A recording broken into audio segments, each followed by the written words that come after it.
प्रभु श्री हरि की, प्रभु श्री हरि की, प्रभु श्री हरि की। आपने मेरा अपमान किया है प्रभु। मैं आपको शाप देता हूँ। आपके नर अवतार में, आपके प्रत्येक कार्य में आपको मुझ जैसे वानर की सहायता चाहिए होगी।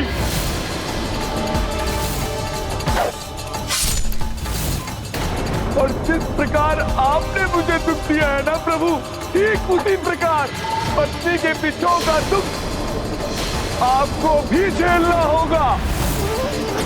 महाबली योद्धा है हनुमान, और भ्राता लक्ष्मण भी अत्यंत उग्र महायोद्धा हैं। यदि इन दोनों के बीच में युद्ध हो तो सर्वत्र सर्वनाश होगा।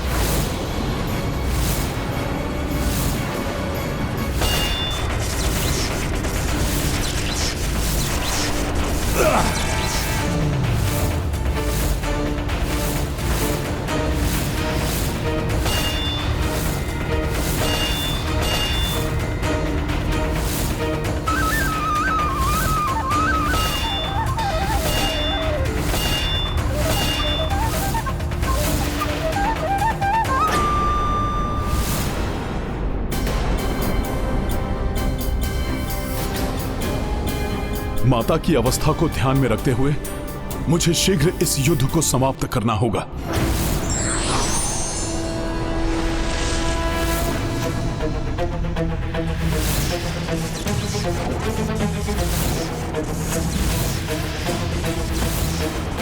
मेरे दिव्य बाण किसी को भेदे बिना नहीं थमेंगे हनुमान जी।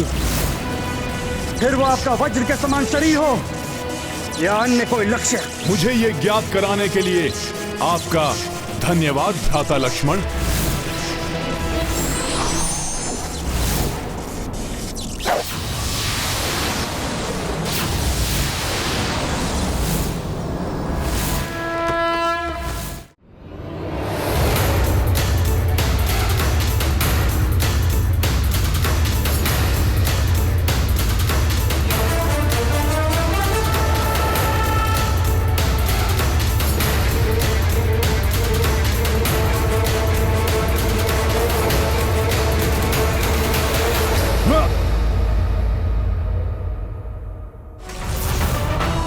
लक्ष्मण भैया, आपका प्रहार तो मैंने रोक लिया, किंतु अब आप कीजिए मेरे प्रहार से अपना बचाव।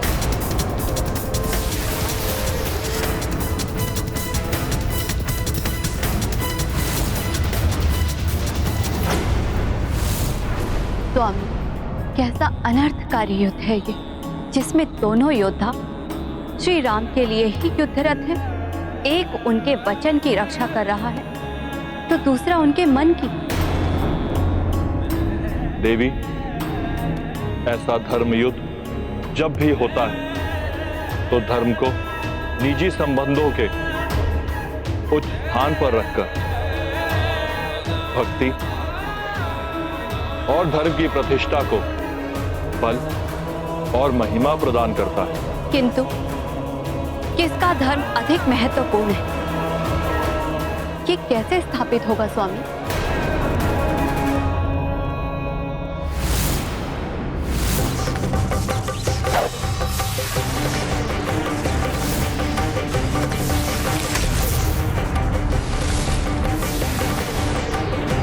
जय श्री राम।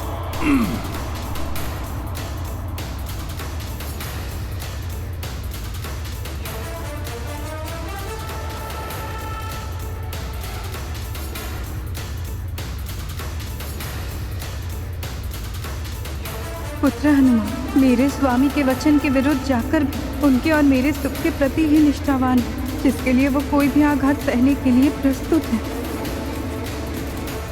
भैया, प्रतीत होता है कि यह भूकंपन तभी रुकेगा जब उन दोनों का युद्ध थमेगा।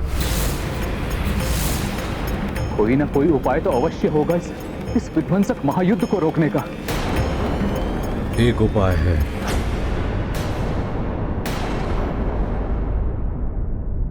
महामंत्री सुमंत्र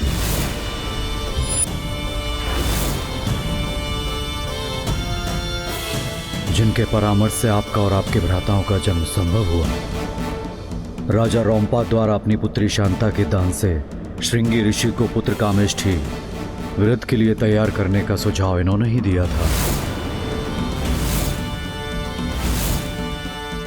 हनुमान के पिता महाराज केसरी जी के घनिष्ठ मित्र हैं सुमंत्र, इसलिए हनुमान इनकी बात कभी नहीं टालेगा। मैंने महामंत्री सुमंत्र को यहां बुला लिया है।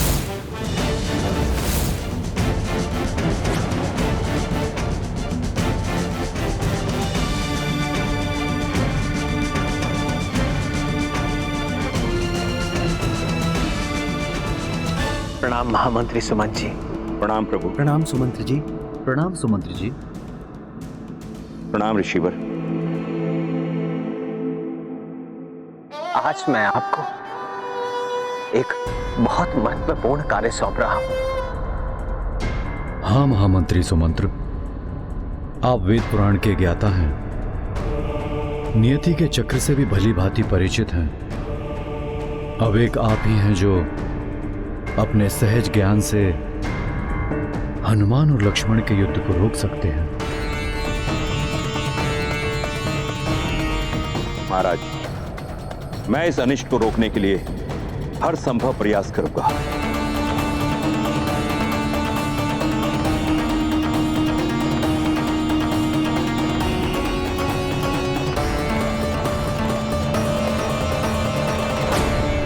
माता की इस अवस्था में मुझे उन्हें अयोध्या ले जाने में अधिक विलंब नहीं करना चाहिए। वज्रास्त्र।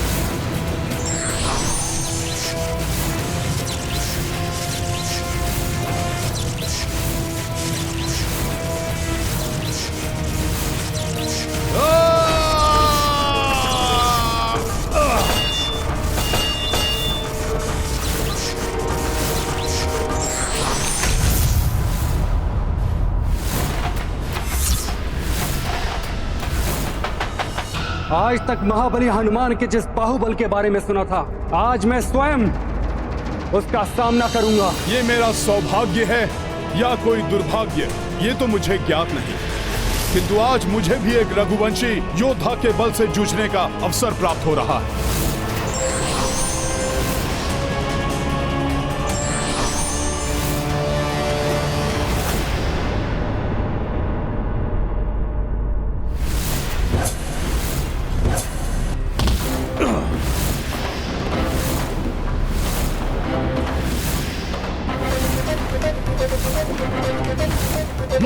इस अनर्थ का कारण मैं ही हूँ। ना रावण मेरा हरण करता, ना ही स्वामी को ऐसा निर्णय लेने पर बाध्य होना पड़ता, किंतु मेरा दुर्भाग्य इन दोनों के अहित का कारण क्यों बने।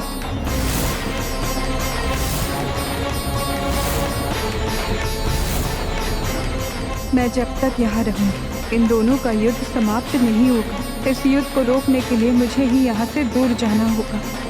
रावण द्वारा उनका हरण करने में एवं धोबी द्वारा उन पर आक्षेप लगाने में तो देवी सीता का कोई दोष नहीं है स्वामी। फिर वो ये आरोप अपने ऊपर क्यों ले रही है?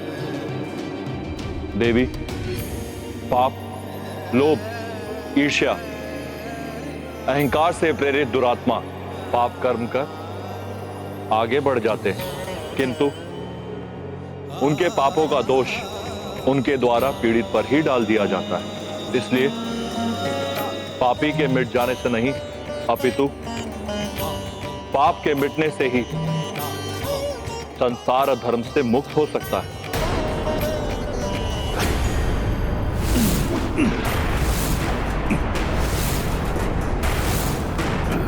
दोनों का ये युद्ध मेरे लिए असहनीय है, इसलिए अब मेरा इन दोनों से दूर जाना ही उचित है, क्योंकि मुझे ये कदापि स्वीकार नहीं कि मैं तुम्हारे और स्वामी के जीवन में दुविधा का कारण बनी।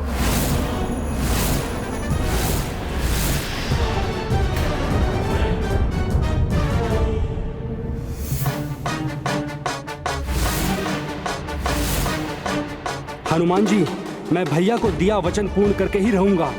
भैया लक्ष्मण, अपना पुत्र धर्म निभाने के लिए आपसे कितना भी संघर्ष करना पड़े मैं करूंगा।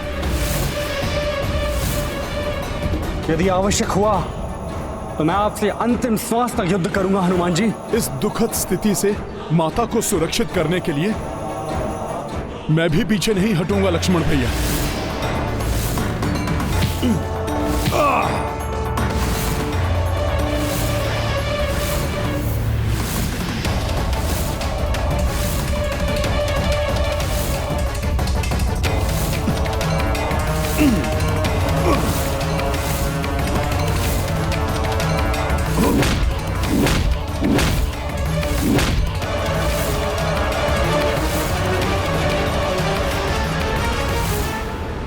क्या हुआ हनुमान जी?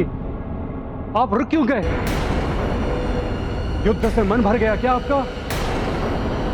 लक्ष्मण भैया, जब माता ही यहां पर नहीं है तो हम ये युद्ध किसके लिए कर रहे हैं?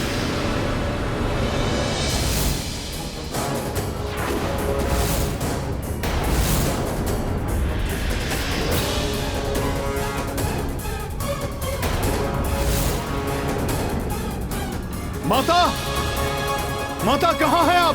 भाभी माँ, भाभी माँ,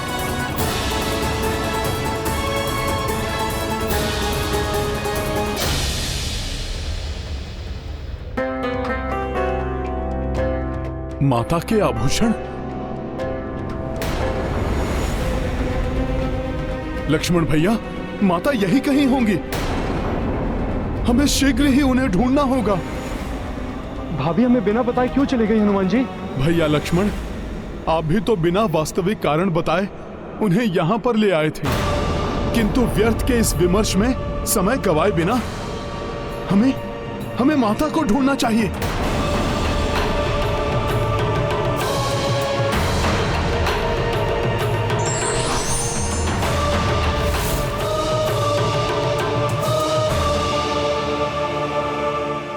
भाभी माँ, माता कहां है आप? भाभी माँ कहाँ हैं आप? भाभी माँ,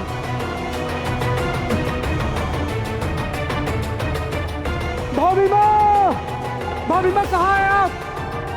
भाभी माँ, माता, भाभी माँ, भाभी माँ कहाँ हैं आप? माता आप कहां हैं?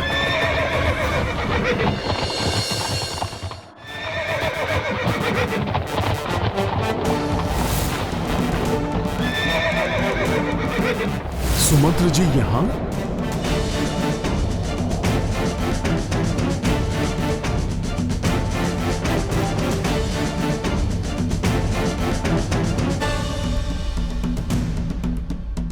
प्रणाम सुमंत्र जी। प्रणाम सुमंत्र जी। प्रणाम। महामंत्री सुमंत्र जी, आप यहाँ कैसे? राजकुमार लक्ष्मण जी, हनुमान जी, प्रभु श्री राम ने मुझे आप दोनों को अयोध्या वापस लाने के लिए भेजा है। क्षमा कीजिए महामंत्री सुमंत्र जी, हमारा लौटना नहीं अपितु माता को ढूंढना अति आवश्यक है। इतने घने वन में वो एकाकी कहां होंगी? कहां जाएंगी माता?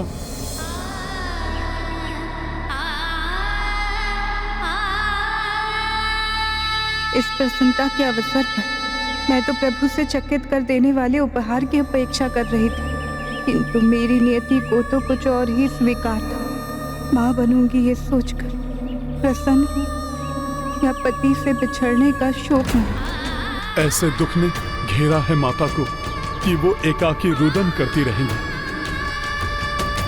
सुमंत्र जी, मैं उन्हें पुनः वैसे ही नहीं देखना चाहता जैसे मैंने प्रथम बार लंका में उनके दर्शन किए थे, प्रभु के विरह में अश्रु बहाते हुए।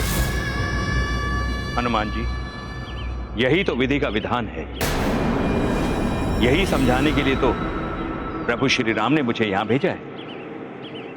सुमंत्र जी, इस समय प्रभु इस स्थिति को राजधर्म की दृष्टि से देख रहे हैं, किंतु मुझे ज्ञात है उनके मन की दृष्टि तो बस माता पर ही टिकी है। इसलिए सर्वप्रथम मेरा माता को ढूंढना ही अति आवश्यक है।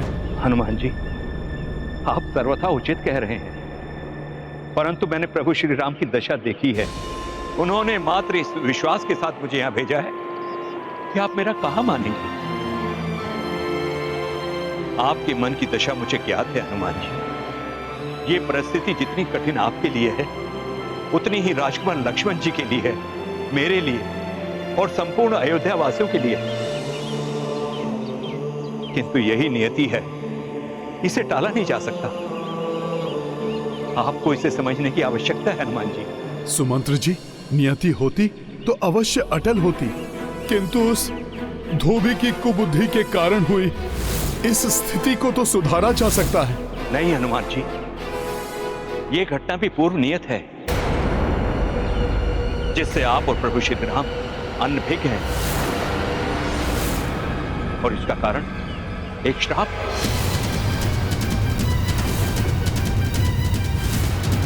श्राप? किसका शाप और कैसा शाप? वो श्राप जो देव ऋषि नारद ने श्री हरि को दिया था। देवर्षि तो श्री हरि के अर्थात प्रभु श्री राम के भक्त हैं। भला वो ऐसा शाप कैसे दे सकते हैं जिससे प्रभु और माता सीता एक दूसरे से बिछड़ने पर विवश हो जाएं? मैं बताता हूं हनुमान जी। एक बार देवऋषि नारद को इस बात का अहंकार हो गया कि वो मोह माया के बंधनों से ऊपर उठ चुके हैं। जहां जाते थे बस इसी बात का बखान करते थे। देवर्षि, मोतियों की ये माला भेंट स्वरूप स्वीकार कीजिए। नारायण नारायण। देवराज, मोह माया का नारद के जीवन में कोई स्थान नहीं। अपना हाथ उसे दीजिए जिसे धन धान्य का लोभ हो। प्रणाम पिताश्री। देवर्षि की उपाधि उसे दीजिए जो उपाधि पाने का इच्छुक हो। मोह माया से तज चुका है ये नारद। नारायण नारायण। प्रभु कैलाश में अपने किसी ऐसे भक्त को स्थित करें जिसे उस स्थान की लालसा हो। सभी प्रकार की मोह माया छोड़ चुका है ये नारद। देवऋषि नारद के इस स्तंभ को सबने अनदेखा किया, किंतु अंततः यही भूल वो बैकुंठ में श्री हरि के समक्ष कर बैठे, जो पूर्व से ही नारद जी के इस अहंकार को भांप चुके थे। नारायण नारायण। प्रभु, वैकुंठ के निकट जो दिव्य नगरी का निर्माण किया है वो तो अत्यंत भव्य है। प्रिय, मेरे विचार से उस दिव्य नगरी में भक्त नारद को ना प्रभु ना। नारद मोह माया के फेर में नहीं पड़ने वाला। आप ऐसी दया दृष्टि अपने किसी ऐसे भक्त पर कीजिए जो अभी भी माया के कुचक्र में ही पड़ा हो। नारायण नारायण।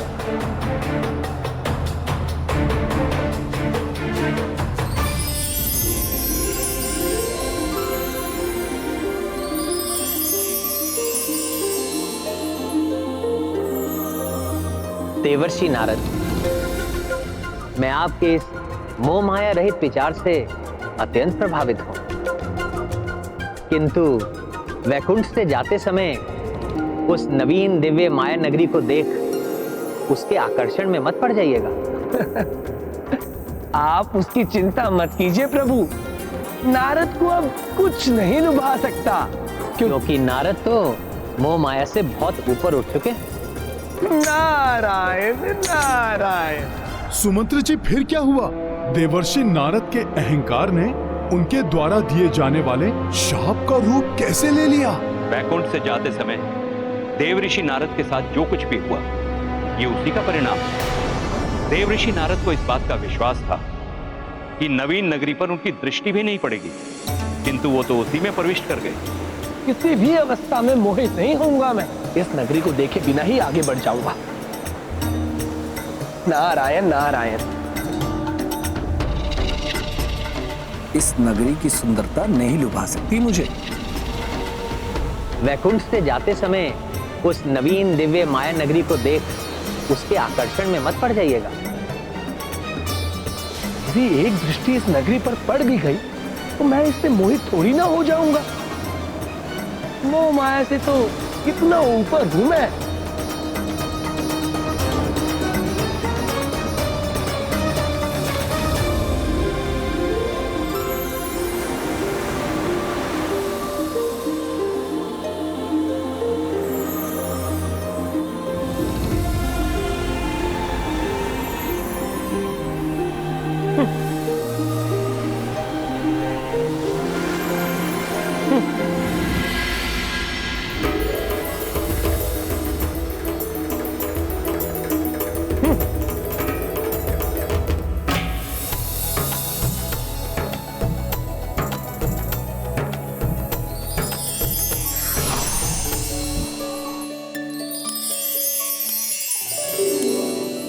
कल तो आप अपने जीवन साथी का चुनाव कर ही लेंगी देवी। कौन है ये? मोह माया नहीं, उत्सुकता मात्र है ये। राजकुमारी जी, कुछ सोचा है आपने कि कल स्वयंवर में आप किसे चुनेंगी?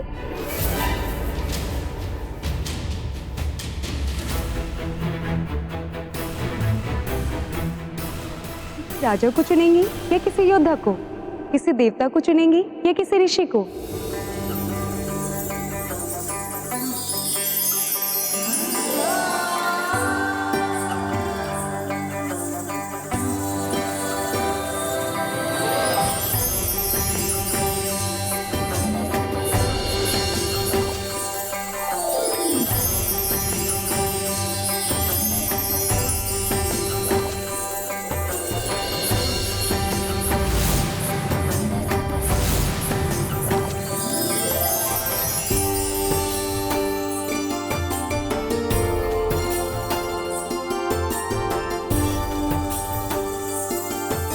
विश्व मोहिनी तो उन्हें ही चुनेंगी जो प्रभु श्री हरि जैसे होंगे,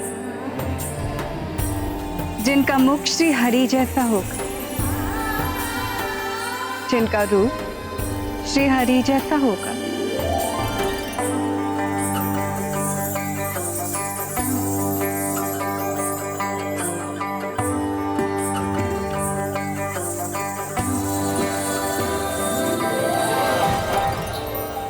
अपने आप को मोह माया से ऊपर समझने वाले देव ऋषि नारद दिव्य नगरी की राजकुमारी विश्व मोहिनी के मोह पास में फंसी गए। फिर क्या हुआ?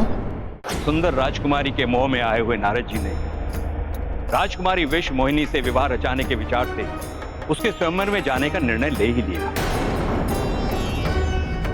उस समय उनको राजकुमारी के शब्द स्मरण हुए जिसमें उन्होंने कहा था कि वो उसी को वर चुनेंगी जो श्री हरि के जैसा होगा। तो उसी पल नारद जी श्री हरि के पास लौटे। विश्व मोहिनी तो उन्हें ही चुनेंगी जो प्रभु श्री हरि जैसे होंगे, जिनका मुख श्री हरि जैसा होगा। हरिमुख, हरिमुख, हरिमुख। आप कहाँ खोए हुए हैं देवर्षि नारद? प्रणाम प्रभु। हे प्रभु विष्णु, हे प्रभु नारायण, हे श्री हरि, मुझ पर कृपा करें प्रभु, मुझे हरि मुख प्रदान करें। मैं विश्व मोहिनी से विवाह करने का इच्छुक हूं प्रभु। तथास्तु। अब जब आप स्वयंवर में पहुंचेंगे तो आपको हरि मुख प्राप्त हो जाएगा। सत्य प्रभु। नारायण नारायण। जब प्रभु श्री हरि ने उन्हें हरि मुख देने का वरदान दे ही दिया तो फिर नारद जी ने उन्हें शाप क्यों दिया? क्योंकि प्रभु के वरदान के पीछे एक प्रयोजन था नारद जी को सीख देने का। इसलिए वो वरदान वैसे फलित नहीं हुआ जैसा नारद जी ने सोचा था।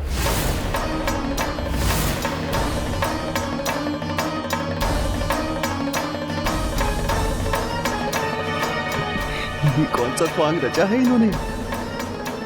हमसे तो भिन्न लग रहे हैं ये।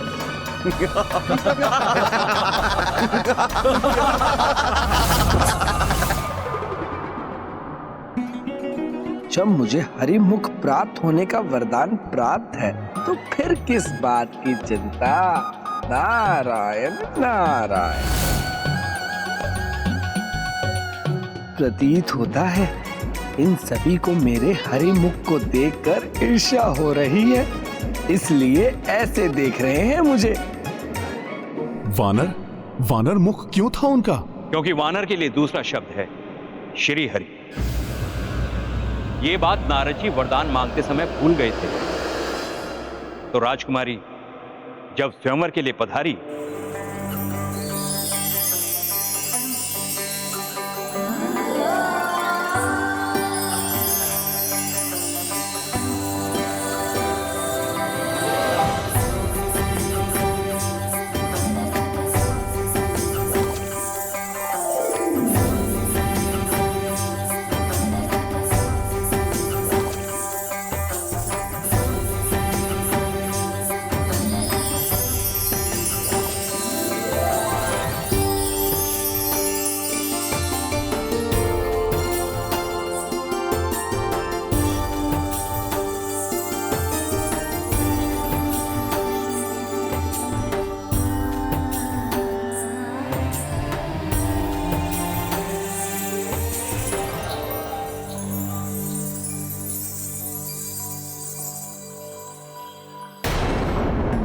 कदाचित राजकुमारी की दृष्टि उचित प्रकार से मुझ पर नहीं पड़ी।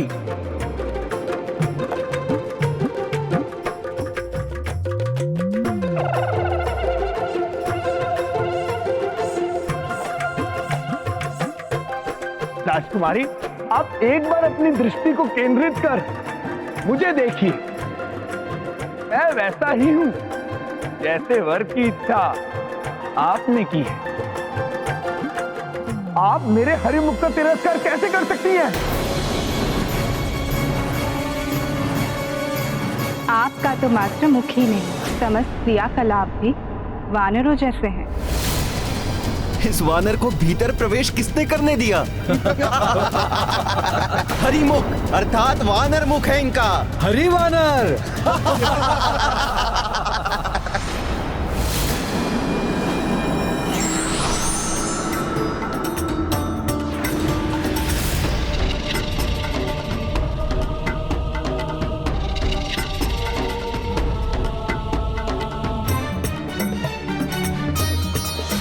प्रभु श्री हरि की, प्रभु श्री हरि की, प्रभु श्री हरि की, प्रभु श्री हरि की, प्रभु श्री हरि की, प्रभु श्री हरि की, प्रभु श्री हरि की, प्रभु श्री हरि की।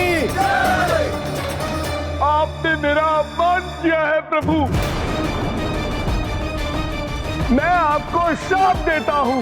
आपके नर अवतार में, आपके प्रत्येक कार्य में आपको मुझ जैसे वानर की सहायता चाहिए होगी।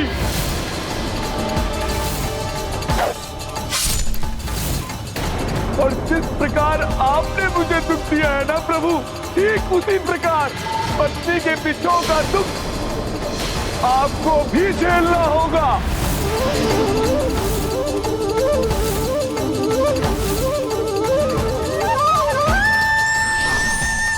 उसी श्राप के कारण आज माता सीता को प्रभु श्री राम से विलग होना पड़ रहा है। सुमंत्र जी, नियति है तो भी मैं माता को वन में एकाकी कैसे छोड़ सकता हूँ?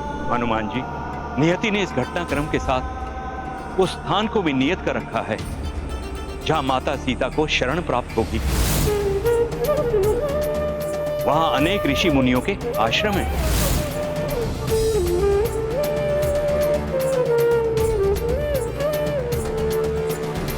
लक्ष्मण भैया, माता को यहाँ तक लाकर आपने अपना कर्तव्य पूर्ण किया। अब आप लौट जाइए और प्रभु से कहिए कि यदि मैं माता को अयोध्या नहीं ला सकता तो वो इस पुत्र को इतनी अनुमति ही दे दें कि मैं तब तक उनका ध्यान रख सकूं जब तक उनको कहीं शरण की प्राप्ति नहीं होती। प्रभु तो स्वयं यही चाहेंगे। वनवास में भी उन्होंने कभी माता को एकाकी नहीं छोड़ा था। हम दोनों भ्राताओं में से सदैव कोई ना कोई उनके साथ अवश्य रहता था, सिवाय उस दिन के जब रावण ने छल से मुझे और भैया को माता से दूर कर दिया था।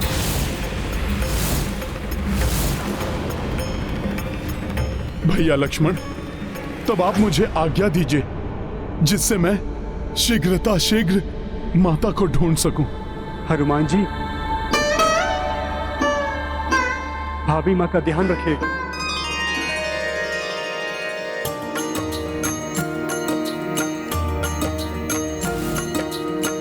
स्वयं सियामा रूपा शक्ति, मर्यादा पालन बन भटकी, भावुक चित्त ढूंढे कपिराई,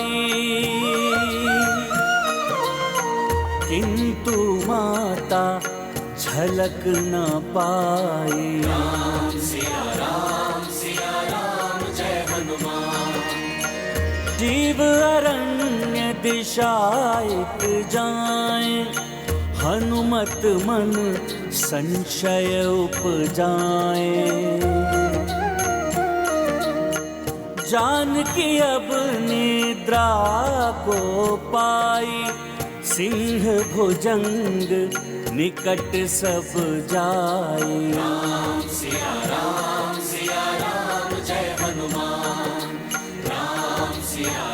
माता आप कहाँ हैं?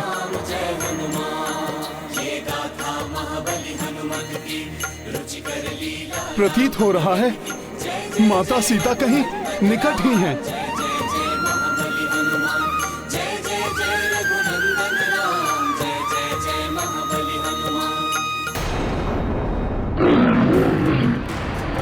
माता, ये हिंसक वन्य पशु माता के आसपास। मैं इन्हें माता को कोई हानि नहीं पहुंचाने दूंगा।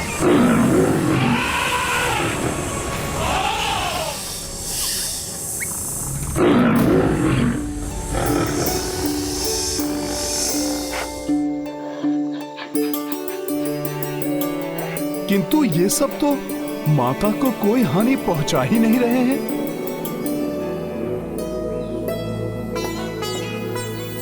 वाह प्रभु, कैसी लीला है ये। अवश्य ही माता के सदाचरण एवं नारी धर्म के तेज का प्रभाव है ये, जो हिंसक पशु भी हिंसा का त्याग करके माता की सेवा में लगे हुए हैं। माता, हे वनराज, हे गजराज, मुझ कपि को उपद्रवी कपि ना समझें। मैं तो इन दुखियारी माता का अभागा पुत्र हूं। मैं तो आभारी हूं आप सबका, जो आप सब मेरी माता का ध्यान रख रहे हैं। किंतु आप सब मुझे माता के दर्शनों से वंचित ना करें।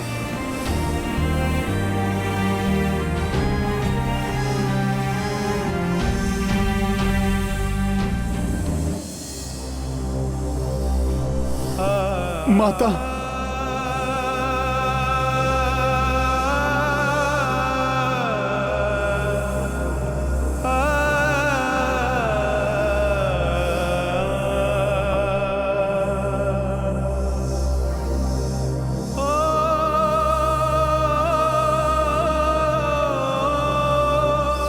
ऐसा दारुण दृश्य, इन कठोर शिला की शैया पर मेरी कोमल माता।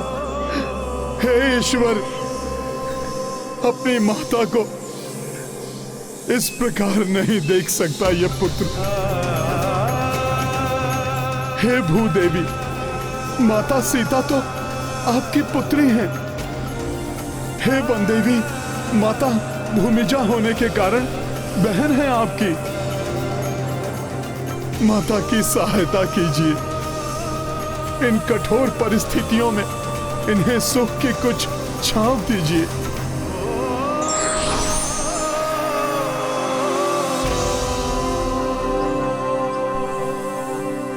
मेरी विनती स्वीकार कीजिए।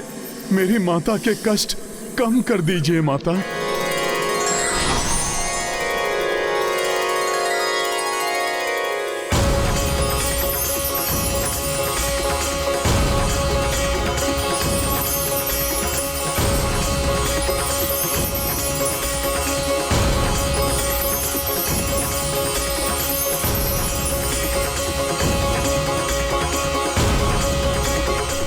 भूदेवी, वन देवी, मेरी माता के कष्ट कम करने के लिए आपको बहुत बहुत धन्यवाद।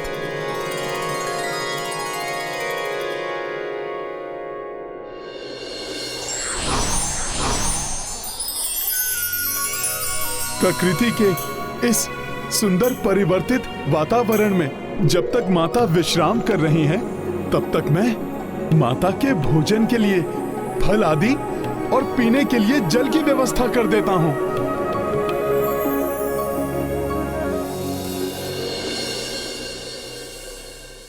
मात्र इतने जल से क्या होगा?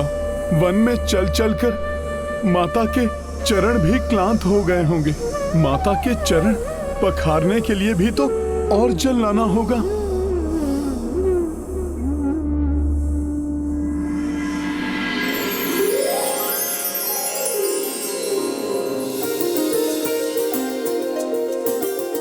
नन्ही गिलहरियों, आप हमारी सहायता के लिए आई हैं। आपको बहुत बहुत धन्यवाद। मात्र भूदेवी और वन देवी ही नहीं, यहाँ तो उनकी संतानें भी माता के लिए अपनी सेवाएं प्रदान करने को प्रस्तुत हैं।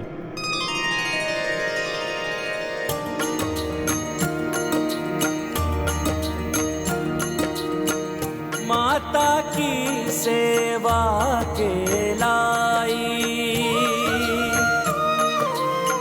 तत्पर वन्य जीव कपिराई, सब हुसिया सेवा महव्यस्ता, मिलजुल के करी भोजन व्यवस्था। राम सिया राम जय हनुमान। अभि परंतु कपि चित्त पीड़ित, राम कंज नयन जल पूरित। राम सिया चल को भिगाए, कपि दृग नीरमा चरना गिराए। राम सिया राम जय हनुमान। राम सिया राम जय हनुमान। ये गाथा महाबली हनुमत की, रुचिकर लीला राम भगत की। जय जय जय रघुनंदन राम, जय जय जय महाबली हनुमान। जय जय जय रघुनंदन राम, जय जय जय महाबली हनुमान। पुत्र हनुमान, तुम यहाँ? इस समय तो तुम्हारी आवश्यकता मुझसे अधिक रघुनंदन को है। मैं उनकी हृदय की व्यथा को जानती हूँ। मैं तो यहाँ प्रकृति के अंक में सुख से विश्राम कर रही थी। मेरे रघुनंदन तो हर क्षण मेरे विरह की अग्नि में तप रहे होंगे। तुम्हें तो उनके समीप होना चाहिए था पुत्र। क्षमा करें माता, प्रभु तो अपने भ्राताओं, अपनी माताओं के निकट है, किंतु आपका ये पुत्र अपनी माता को वन में एकाकी छोड़कर कैसे जा सकता है? माता, ये जो कुछ भी हुआ है अनुचित है। ये दुखी मत हो पुत्र। मेरा त्याग करने का निर्णय अयोध्या के राजा राम का निर्णय है। तुम्हारे प्रभु या मेरे स्वामी रघुनंदन का नहीं।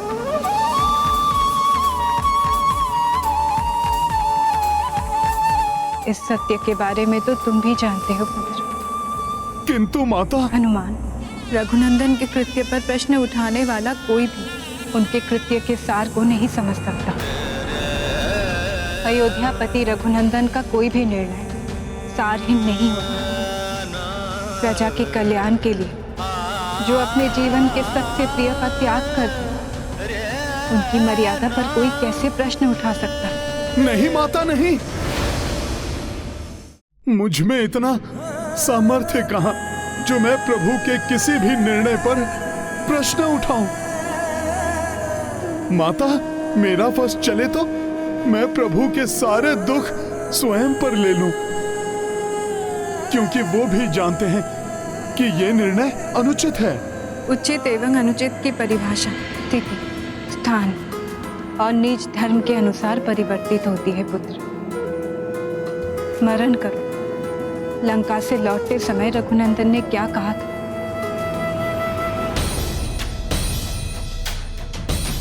अयोध्या के राजा राम ने जो किया उचित ही किया। प्रजा के मन में उपजे संदेह का शमन ना करने वाला राजा अविश्वास को जन्म देता है, और वही अविश्वास प्रजा के मन में धीरे धीरे विद्रोह का रूप लेता है। माता, स्वर्ण के समान शुद्ध एवं गंगा के समान निर्मल है आपका हृदय। पतिदेव के द्वारा त्याग किए जाने के पश्चात भी आपके मन में उनके प्रति तनिक भी द्वेष या रोष नहीं है। पुत्र हनुमान, ये तो तुम भी जानते हो, जिसके हृदय में स्वयं श्री राम, उसके हृदय में कोई द्वेष या रोष नहीं हो सकता। तेरे लिए तेरी प्रभु की इच्छा ही सबसे बड़ा सुख है। माता, आप अपना पति धर्म निभा रही हैं और प्रभु राजधर्म निभा रहे हैं, तो आप मुझे भी अपना पुत्र धर्म निभाने के लिए यहाँ आपके समीप रहकर आपकी सेवा करने की मुझे अनुमति दीजिए। यदि मैंने हनुमान को यहाँ रहने की अनुमति दी तो स्वामी को वहाँ कौन संभालेगा? नहीं नहीं, मैं ऐसा नहीं कर सकती।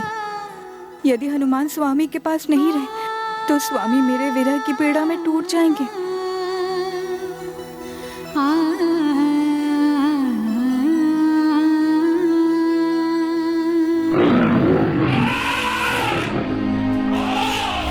दो कलियां अर्थात माता की कुक्षी में दो नन्हे पुष्प खिलने वाले हैं।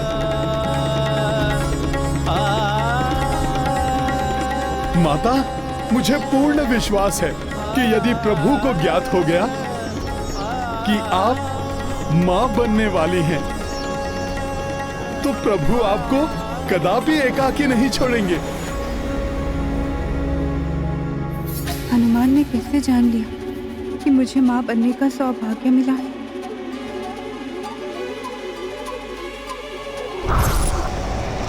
ये सुगंध, ये तो किसी शिशु की मधुर सुगंध है।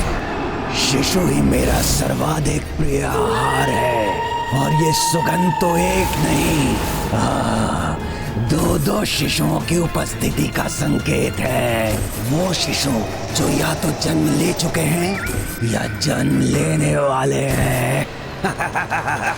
मुझे ऐसा क्यों आभास हो रहा जैसे मेरी संतानों पर कोई बहुत बड़ा संकट आने वाला हो?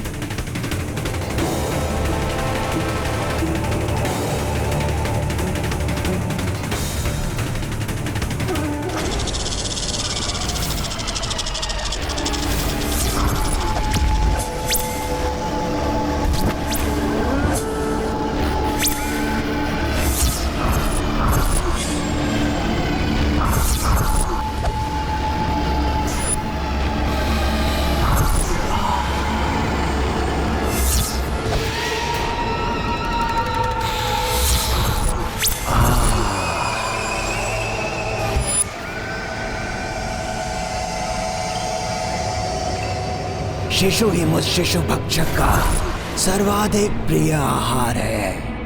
प्रिय आहार शिशु, और ये सुगंध, एक नहीं, दो दो शिशुओं की उपस्थिति का संकेत है, जो या तो जन्म ले चुके हैं या तो उनका जन्म होने वाला है। आज तो किसी मानव के शिशु का भक्षण करने का आनंद मिलेगा इस शिशु भक्षी को। माता, आपके हाथों में दो सुंदर कलियां देखी थी मैंने। यही नहीं, आपके निकट दो दिव्य बालकों की ऊर्जा का भी आभास हो रहा है मुझे। भाग्य की ये कैसी विडंबना है माता, आपके अंक में स्त्री के सबसे बड़े सुख का आगमन होने वाला है, और उधर प्रभु का अंक रिक्त हो गया है। यहां तक कि अयोध्या भी श्रीहीन हो गई है। माता, आपके बिना जल बिना झील, तेज बिना सूर्य और सुगंध बिना पुष्प की भांति रह गए हैं आपके ये रघुनंदन। आपके बिना प्रिय आप क्या चली गए जैसे प्राण ही चले गए राम। आपके जाने से यह अयोध्या भी तेजहीन, श्रीहीन हो गई है आपके जाने से। मैं आपसे दूर नहीं, आपके साथ ही हूँ स्वामी, आपके हृदय में। मैं अयोध्या में ना रहूं, किंतु अयोध्या अयोध्या फिर भी तेजहीन और श्रीहीन नहीं रहेगी।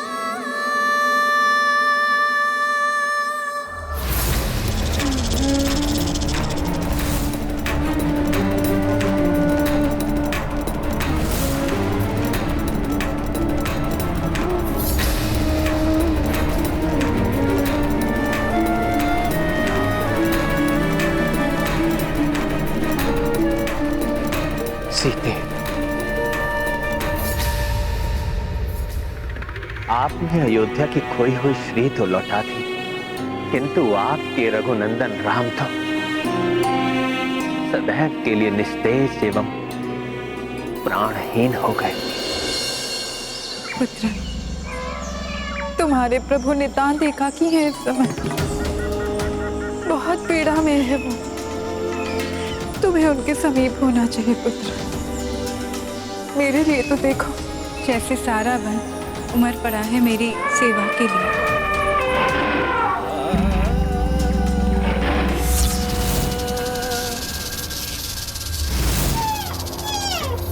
माता, आप मां बनने वाली हैं। माता, ऐसे में मुझे आप अपने समीप ही रहने दें, कम से कम तब तक जब तक कि मैं आपके निवास के लिए कोई सुरक्षित एवं उचित स्थान न ढूंढ लूं। माता, वन में कोई न कोई पवित्र आश्रम अवश्य होगा। ना जाने किन भाग्यवान ऋषि के आश्रम में आपको शरण मिलेगी।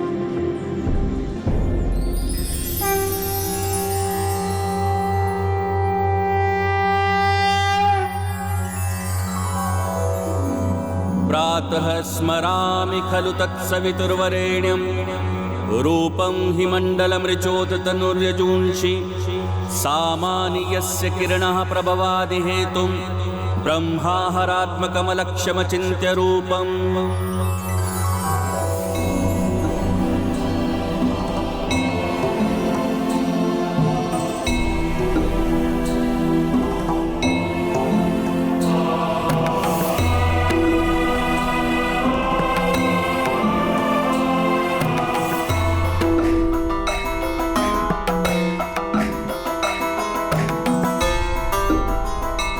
राम राम राम श्री राम राम राम।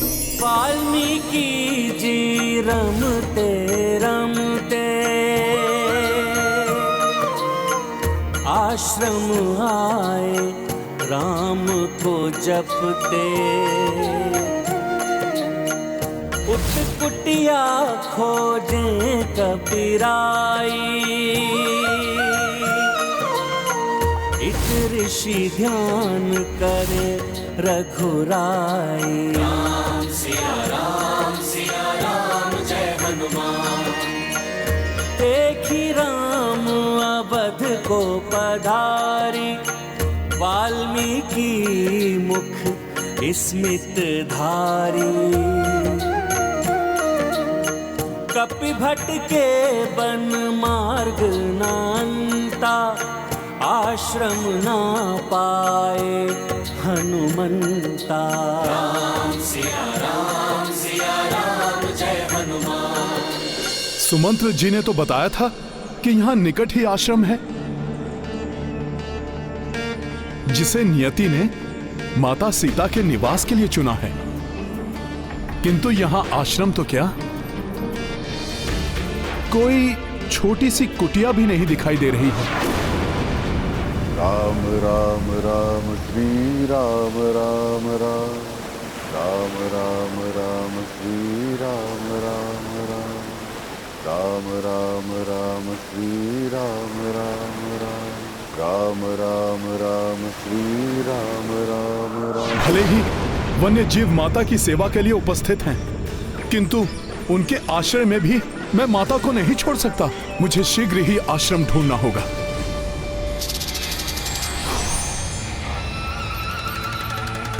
तो ये शिशु इस स्त्री की कुक्षी में है। हे प्रभु श्री राम, अब आप ही कोई मार्ग दिखाइए। राम राम राम श्री राम राम राम। राम राम राम श्री राम राम राम। प्रभु का नाम? राम राम राम श्री राम राम राम। राम राम राम श्री राम राम राम।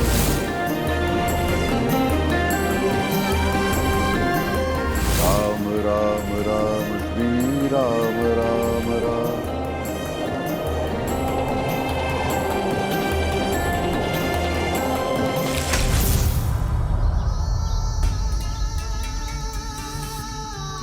अवश्य ही इसी आश्रम को नियति ने चुना है माता सीता के निवास के लिए। राम राम राम श्री राम राम राम। राम राम राम श्री राम राम राम। राम राम राम श्री राम राम राम। राम राम राम श्री राम राम राम। राम राम राम श्री राम राम राम। राम राम राम श्री राम राम राम।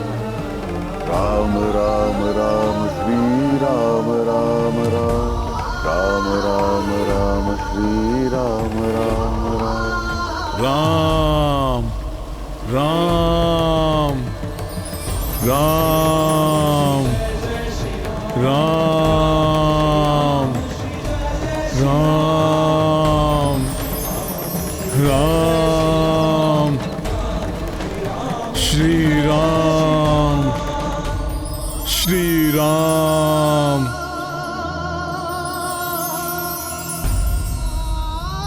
ये हनुमान ही हो सकते हैं। कितना सुंदर है ये क्रौंच पक्षियों का जोड़ा, कितना मनोहारी है इनका प्रेम।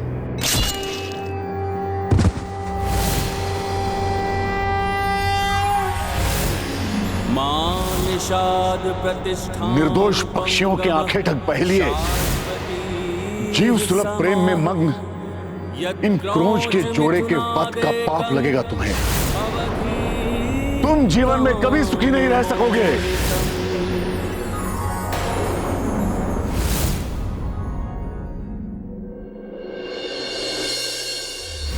ये क्या हो गया मुझसे? क्रौंच पक्षियों के मुंह में मैंने एक बहलिये को श्राप दे डाला। पहले की ये तो यही नियति है, कर्म फल भोग रहे हैं ये। पक्षियों का वध करना ही इनके जीवित रहने का आधार। दुखी न हो महर्षि वाल्मीकि। सृष्टिकर्ता ब्रह्मदेव, आप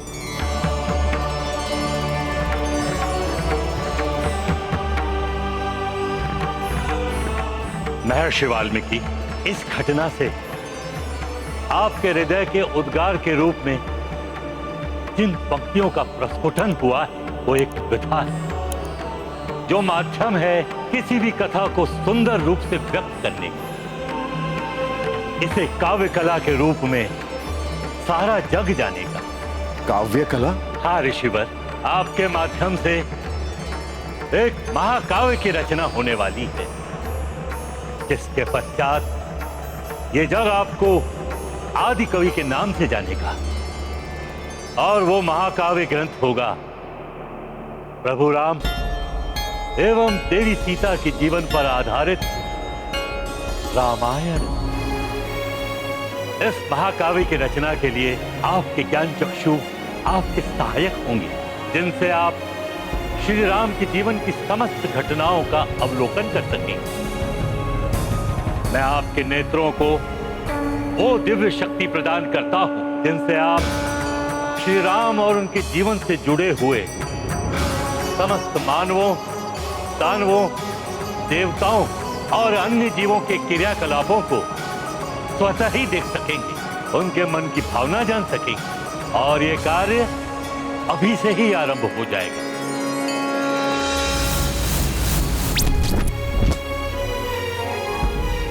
उन क्रौंच पक्षियों की भांति ही प्रभु श्री राम और उनकी पत्नी सीता का जीवन भी बिछोह, त्याग एवं बलिदान के दुखों से भरा होगा।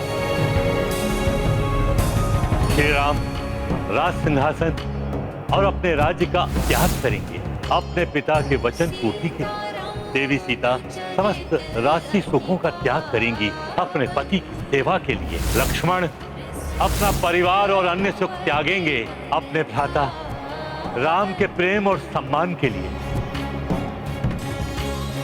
भरत राजकीय जीवन का त्याग करेंगे अपने भाई के प्रेम और सम्मान में। और हनुमान जिनका त्याग भक्ति और सेवा अनुपम होगा, वो स्वयं का ही बार बार त्याग करेंगे अपने प्रभु श्री राम की भक्ति और सेवा में। ऋषिवर विष्णुदेव के नरावतार प्रभु श्री राम एवं देवी लक्ष्मी की अवतार सीता की कीर्ति गाथा होगी आपके द्वारा रचित रामायण। अपने त्रिकालदर्शी चक्षुओं से आप श्री राम के वर्तमान, भूत एवं भविष्य का दर्शन करके देव भाषा संस्कृत में काव्य रचना करने में समर्थ होंगे। रामायण पाठ के रूप में इसका घर घर में पठन होगा। अतः श्री राम का मनन कीजिए, आप स्वतः ही उनके भक्त हनुमान से जुड़ जाएंगे। इस प्रकार आपके आदि कवि बनने का मार्ग प्रशस्त हो जाएगा।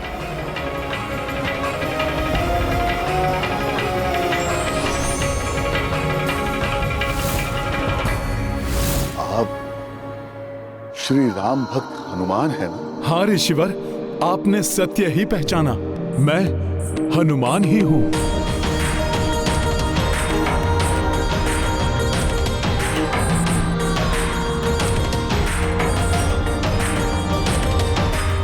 ब्रह्मा जी का कथन कभी मिथ्या नहीं होता। हनुमान से ही मुझे रामायण रचने के लिए सर्वोत्तम प्रेरणा एवं सहायता प्राप्त होगी।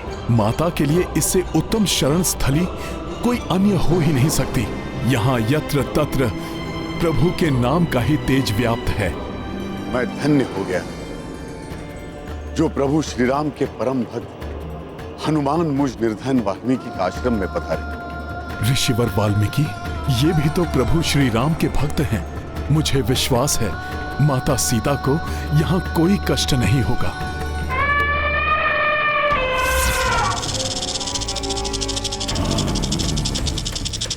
दो कलियां, अब ये कलियां कभी खिल नहीं पाएंगी। अब कोई दिव्य शक्ति स्त्री की रक्षा कर रही है, अर्थात ये कोई साधारण स्त्री नहीं है। मैं भी शिशु पक्षी हूँ। ऐसी दिव्य सुरक्षा को सहन करते हुए आगे बढ़ना आता है मुझे। कोई भी शिशु जन्मा हो या जन्मा, शिशु पक्षी से नहीं बच सकता। हाँ, मेरी अजन्मी संतान, अब इस एकाकी सीता के जीवित रहने का कारण मात्र तुम हो, अन्यथा। आप तो परम राम भक्त। मुझे जहां तक श्री राम के नाम की महिमा का बोध हुआ है, उसके अनुसार तो श्री राम के शरण में गए मनुष्य की चिंता स्वयं श्री राम करते हैं। तो फिर आपको किस बात की चिंता सता रही है? हाँ ऋषिवर, मैं माता सीता के लिए चिंतित हूँ।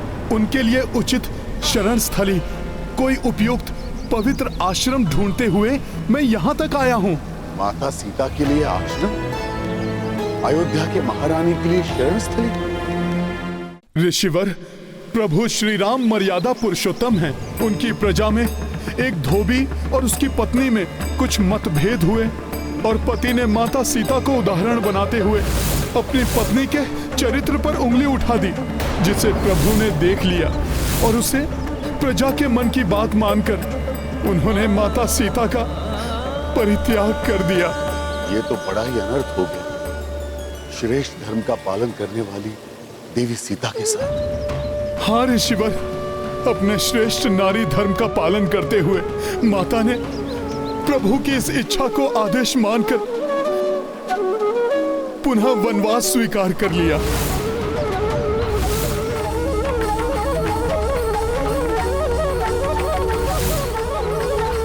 हनुमान, सीता मेरे लिए पुत्री समान है। यदि आप और सीता उचित समझें तो मेरे इस वाल्मीकि आश्रम में वो मेरी पुत्री बनकर रह सकती है।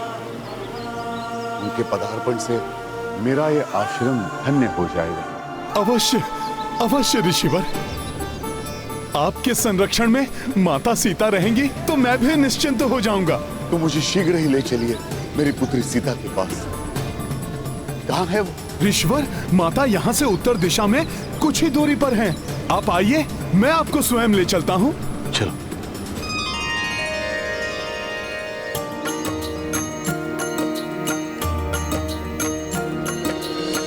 कपि कर वाल्मीकि अगुवाई, जानकी दर्शन को जब जाए। कंटक पत्थर सब बिसराए,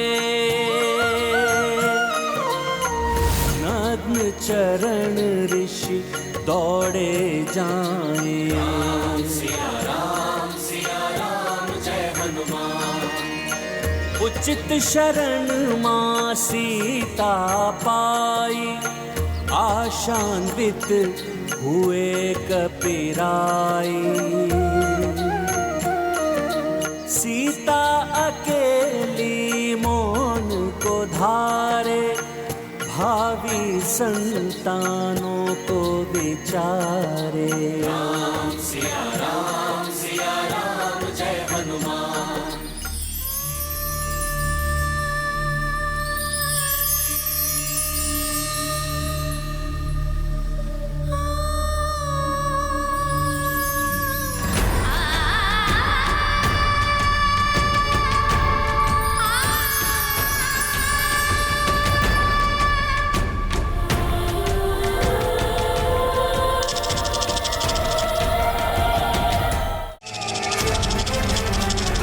पुत्री सीता,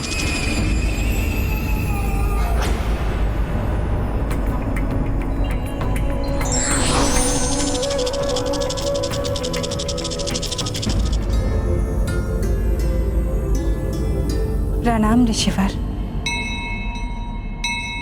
माता, ये महर्षि वाल्मीकि हैं।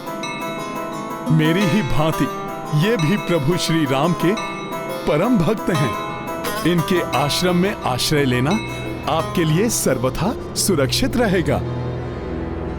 किंतु हनुमान, अब तो ये संपूर्ण वन ही मेरा घर है। किसी आश्रम में रहना मेरे लिए अब। माता, आप ही नहीं, अब तो 2 और नन्हे पुष्प खिलने वाले हैं आपके अंक में। उन्हें भी तो आश्रय चाहिए। पिता के आश्रय में रहने से पुत्री पर कोई लांछन नहीं लगता पुत्री सीता, और यह तो विधि द्वारा पूर्व निर्धारित है। इसमें संकोच कैसे? अब विलंब मत करो पुत्री। तुमने स्वयं मुझे मेरी पुत्री के रूप में रहने का वचन दिया था पुत्री। आश्चर्य न करे पुत्री, वर्षों पूर्व की बात है। एक बार मैं समुद्र तट पर तपस्यारत था। समुद्र की लहरें मेरी तपस्या में बाधा उत्पन्न कर रही थी।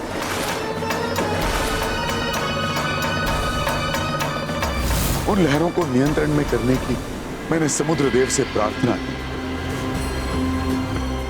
हे पवित्र सागर, मैं वाल्मीकि पुनः आपसे प्रार्थना कर रहा हूं कि आपकी लहरों को नियंत्रण में रखें।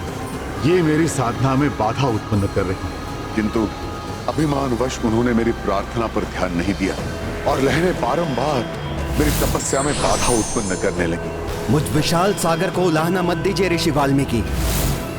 कदाचित आपको ज्ञात नहीं, संपूर्ण संसार को सुख और समृद्धि प्रदान करने वाली देवी लक्ष्मी का पिता हूं मैं। उचित होगा कि आप अपनी तपस्या के लिए कोई अन्य स्थान ढूंढें। देवी लक्ष्मी का पिता होने का इतना अभिमान, स्वयं को बहुत महान समझते हैं ना? ऐ अभिमानी सागर, सुनो, ये प्रण है मेरा। एक दिन मैं भी देवी लक्ष्मी का पिता बनकर दिखाऊंगा।